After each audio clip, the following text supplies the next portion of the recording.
আসসালামু আলাইকুম। জুলাই আন্দোলনের বা জুলাই আগস্ট আন্দোলনের বর্ষপূর্তি উপলক্ষে জাতীয় নাগরিক কমিটি এনসিপির পক্ষ থেকে বিভিন্ন কর্মসূচি হাতে নেওয়া হয়েছে এবং তারই অংশ হিসেবে দলটির নেতাকর্মীরা বিভিন্ন জেলা সফর করছেন, সমাবেশ করছেন, গণসংযোগ করছেন এবং এটির নাম দেওয়া হয়েছে মূলত জুলাই পদযাত্রা। এ পর্যন্ত মোটামুটি 14 দিন হয়ে গেছে তাদের পদযাত্রার।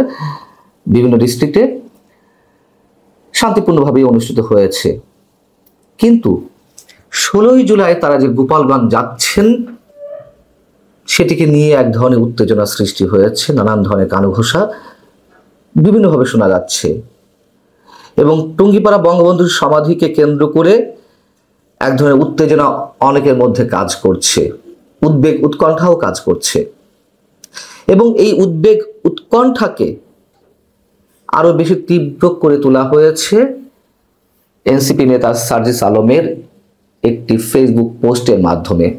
যেহেতু এটি জুলাই পদযাত্রা, শরীয়তপুর পদযাত্রা কিংবা মাদারীপুর পদযাত্রা, সিলেট পদযাত্রা এরকম এর অংশ হিসেবে গোপালগঞ্জ পদযাত্রাও হতে পারে এবং সেটাই হওয়ার কথা, কিন্তু সার্জিস আলম তার ফেসবুকে যে পোস্ট দিয়েছেন সেখানে তিনি লিখেছেন কি কারণ সব জায়গায় পদযাত্রা আর এখানে মার্চ টু গোপালগঞ্জ লেখা হচ্ছে, এটিকেই অনেকে ইঙ্গিতপূর্ণ হিসেবে নিচ্ছেন।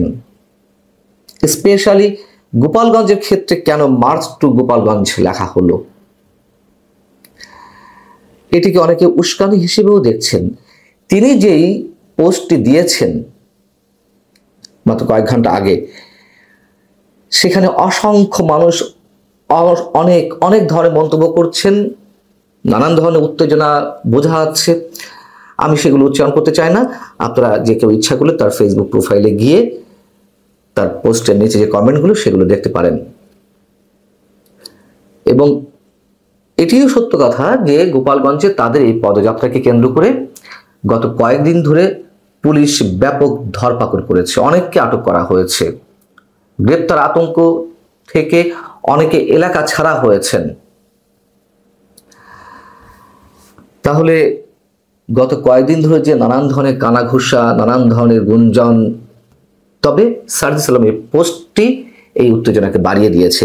এবং আমরা তো জানি যে গত 5 ফেব্রুয়ারি যখন বুলডোজার দিয়ে বঙ্গবন্ধুর ঐতিহাসিক 32 নম্বর বাড়িটি গুড়িয়ে দেওয়া হলো, সেদিন বাড়িটির ছাদে যখন আগুন ধরিয়ে দেওয়া হলো বা ভাঙচুর করা শুরু হলো, তখন হিজবুত তাহরীর কালো পতাকা উড়ানো হয়েছিল এবং একই সঙ্গে স্লোগান ছিল এবার চলো টুঙ্গিপাড়া। আটলান্টিকের ওপার থেকে যারা মব ভায়োলেন্সে উস্কানি দিচ্ছেন, যারা 32 নম্বর ভাঙাতে উস্কানি দিয়েছেন, নির্দেশ দিয়েছেন, আহ্বান জানিয়েছেন, তারাও মাঝে কয়েকদিন বেশ টুঙ্গিপাড়ার সমাধি মানে বঙ্গবন্ধুর সমাধি নিয়ে অনেক ধরনের উত্তেজনা ছড়িয়েছেন। তারা একথাও বলেছেন স্পষ্টত যে ড্রোন দিয়ে টুঙ্গিপাড়ার শেখ মুজিবের কবরস্থান গুড়িয়ে দেওয়া হবে, কোথাও কোথাও বলা হয়েছে জ্বালিয়ে দেওয়া হবে। টুঙ্গিপাড়ার বঙ্গবন্ধুর সমাধি যদি 32 নম্বরের মতো পরিণত হয়, অনেকে বলছেন যে তাদের টার্গেটই হচ্ছে মুক্তিযুদ্ধপন্থীদের মেরুদণ্ড ভেঙে দেওয়া, এটাই নাকি উদ্দেশ্য, যা বিভিন্ন গণমাধ্যমে, সামাজিক যোগাযোগ মাধ্যমে কিংবা নানান পর্যায়ে আলাপ আলোচনায় এগুলো উঠে আসছে। যেহেতু 16ই জুলাই অতি সন্নিকটে, এনসিপি নেতাকর্মীরা নিশ্চয়ই যাবেন, তারা গণসংযোগ করতেই পারেন, বিভিন্ন জেলা পদযাত্রা করতেই পারেন, কিন্তু যে গুঞ্জনগুলো শোনা যাচ্ছে আমরা সর্বান্তকরণে বিশ্বাস করতে চাই এগুলো গুঞ্জনের মধ্যে সীমাবদ্ধ থাকবে। এর বাইরে যদি অন্য কিছু হয় তারা স্রেফ বোকামি করবে। শুধু বোকামি নয়, তারা স্পষ্টত ধৃষ্টতার চরম অবস্থা প্রদর্শন করবে, এটুকু মোটামুটি খুব পরিষ্কার করেই বলা যায়। বোকামি শব্দটা এই কারণে উচ্চারণ করলাম 32 নম্বর ভেঙে গুড়িয়ে দিয়ে তারা কি খুব লাভবান হয়েছে? 32 নম্বর ভাঙার মধ্য দিয়ে বঙ্গবন্ধুর যে স্মৃতি কিংবা মুক্তিযুদ্ধের স্মৃতি বিজড়িত যে বিষয়গুলো সেগুলো কি মুছে গেছে? এবং এই 32 নম্বর গুড়িয়ে দেওয়ার জন্য শুধু আটলান্টিকের ওপার থেকে নানান ধরনের উস্কানি, হুকুম, নির্দেশ শুধু তারাই দেয়নি। সরকারের অন্যতম উপদেষ্টা আসিফ মাহমুদ সজীব ভুঁইয়া স্পষ্টত তার ফেসবুকে লিখেছিল, আজ ফ্যাসিবাদের তীর্থভূমি গুড়িয়ে দেওয়া হবে। এনসিপির শীর্ষ নেতা হাসনাত আব্দুল্লাহ একই আহ্বান জানিয়েছিলেন।